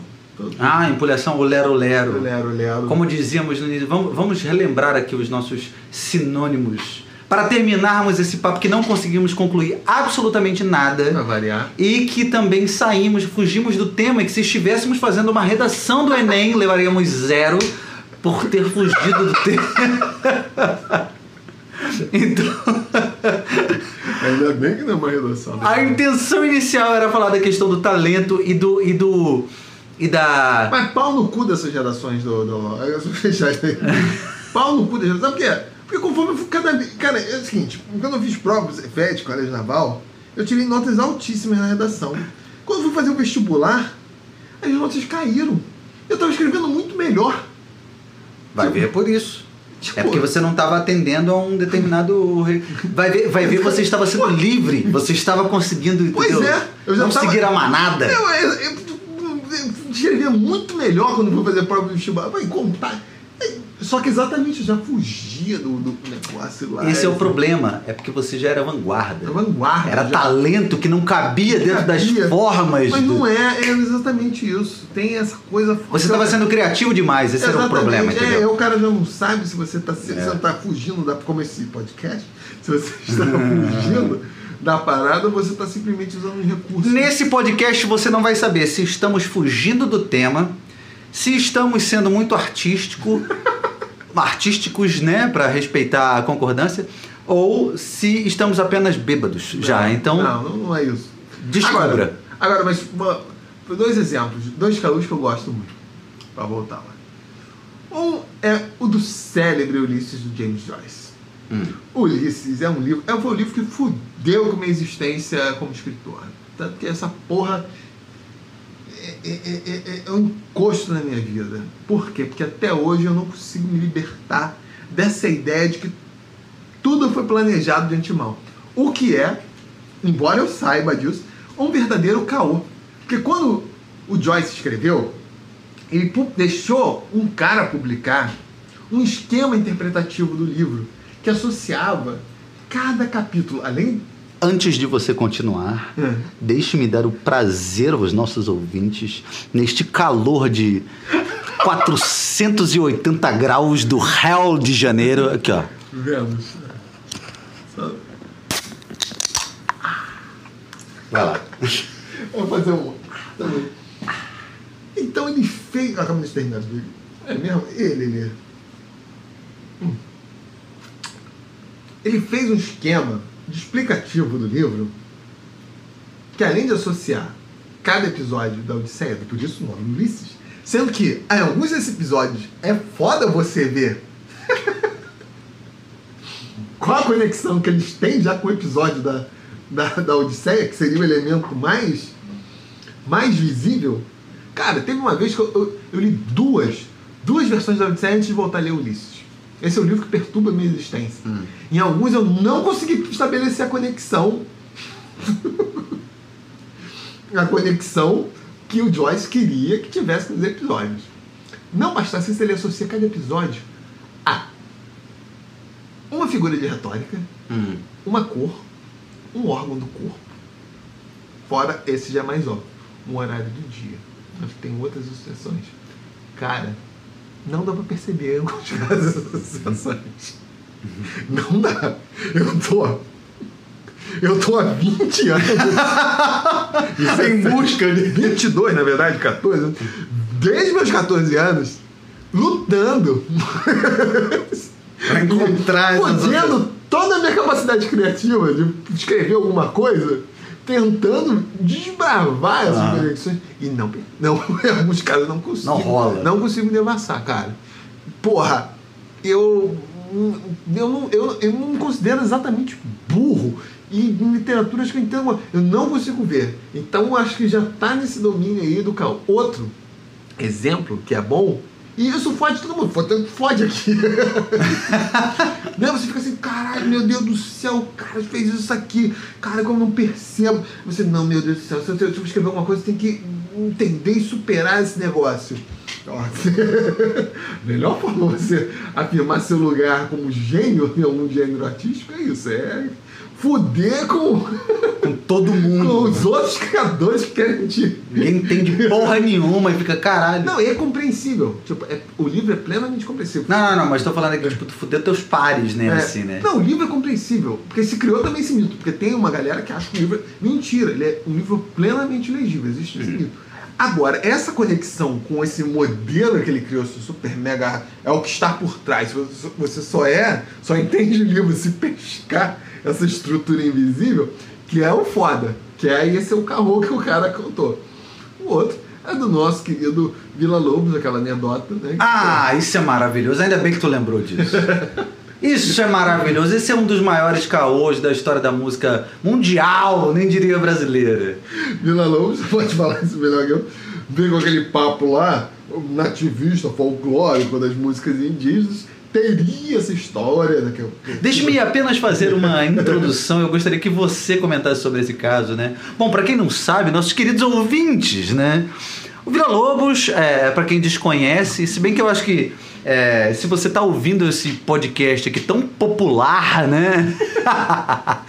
É porque você é conhecedor de um pouco da música brasileira e tal. Mas para quem desconhece, Villa-Lobos é considerado simplesmente o maior compositor da música brasileira, de música de concerto, né? Assim, música para orquestras e tal. E um dos grandes compositores mundiais, né? Do século XX. E ele foi responsável, junto com uma série de outros artistas ali durante a década de 20 do século passado, né? Como um dos precursores desse movimento modernista, assim, né, do Brasil, de tentar encontrar essa coisa dessa identidade nacional nas artes, e no caso do Villa-Lobos, na música, né? Então, o que o Villa-Lobos fez, assim como uma série de compositores europeus em outras épocas e tal, foi resgatar esses elementos da cultura do folclore, né, brasileiro, daquilo que seria o mais popular possível, né, o mais próximo da tal gente brasileira, né, e incluir isso nessa música de concerto, né, nas orquestras e tal. Bom, para isso o Villa-Lobos precisou fazer uma profunda pesquisa, né? Villa-Lobos, nascido no Rio de Janeiro, no Catete.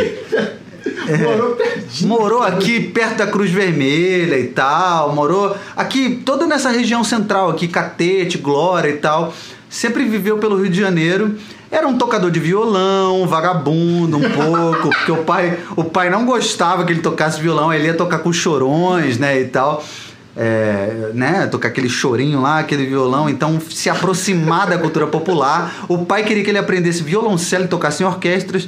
Não à toa ele aprendeu a tocar violoncelo, chegou a tocar no Odeon, né, na sala de espera do Odeon ali, né, onde também tocou o Ernesto Nazaré, assim como dizem, né, as fontes, né, enfim. Porém, Villa-Lobos era o maior loroteiro de todos, o maior, como estávamos falando, assim, o maior embusteiro, lerolelista, caoseiro, para usar uma palavra caoseiro, uma palavra recente, né? Villa-Lobos fez todo mundo acreditar que, na verdade, ele recolheu uma série de cantos de povos indígenas, de povos que não existem, né, povos extintos, enfim, existe toda uma mitologia em torno da figura do Villa-Lobos, de que ele teria viajado para o Amazonas, para a floresta, para recolher esses cantos, não sei o quê. Só que não existe absolutamente nenhuma fonte e existem, na verdade, muitas contradições nos próprios relatos do Villa-Lobos. E uma delas vai lá, Álvaro. Pois é. Uma dessas que eu li no livro do Rui Castro, sobre o Rio de Janeiro dos anos 20, esqueci o título agora, era essa, que o Villa-Lobos, numa dessas pretensas viagens aí para a Amazônia, sendo que para ir para a Amazônia hoje já é um cu, imagina. Quase 6 horas de voo hoje. Início do século XX. Aí ele, falando lá, dando entrevista para um jornalista americano, falou que umas músicas dele lá recolhiam os cantos de uma aldeia, uma tribo indígena já extinta. Aí o jornalista, né, americano, com seu pragmatismo, perguntou: mas se a aldeia estava extinta, como você recolheu os cantos? Mas Villa-Lobos, malandro pra caralho, carioca, conseguiu se safar dessa. Ele falou que os papagaios reproduziram o canto pra ele.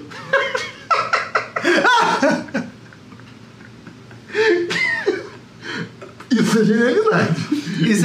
Isso é talento, rapaz. Isso é talento. Talento para a lorota, talento para o caô. Isso é genialidade, cara. Não, agora, assim, uma coisa, né, é importante dizer, nada disso descredibiliza de fato, eu não sei se genialidade é a palavra, mas que de fato Vila Lobos foi uma figura muito importante. Mas assim, O cara que sai de um perrengue desse. que ele é uma figura controversa, ele é, né? Mas a importância dele é impossível de ser negada. Mas assim, tem tudo a ver com o início desse papo, né? Que é o caô, né, bicho, do artista, né? É muito caoseiro, né, cara? Definitivamente.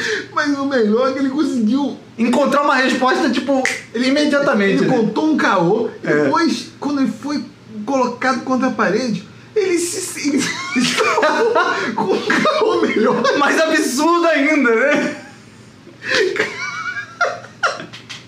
Isso é gênio. O cara tentou dar uma banda nele, ele levantou a perna e deu uma banda no cara, Isso é assim. gênio. Gênio é isso. Isso é gênio. O cara não podia ser um merda na música. Mas o cara que dá uma resposta dessa, pra mim é gênio.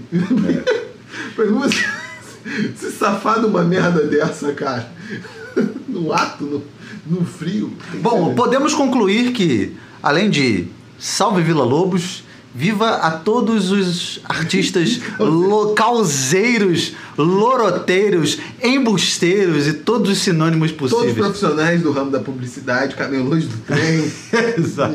Da Uruguaiana da também. Uruguaiana, pastores evangélicos. O caô faz parte da cultura brasileira, Faz, no final das faz, contas, né? faz. Seja nas artes ou, enfim, qualquer outra coisa. Política. Né? Na política, então, nem se fala, né? É isso, meu amigo. Você tem alguma coisa mais a acrescentar? Eu desejo a todos uma boa tarde. Boa tarde a todos. É um caô, porque tá de noite. Já tá de noite aqui, mais um caô. E tá no inverno, tá um frio danado. Que mentira. Esquiar ali fora. É isso. Valeu, gente. Um abraço. Até a próxima. Tchau. Vamos colocar a música. Ê, caralho. Não para mais. Caralho, que eu...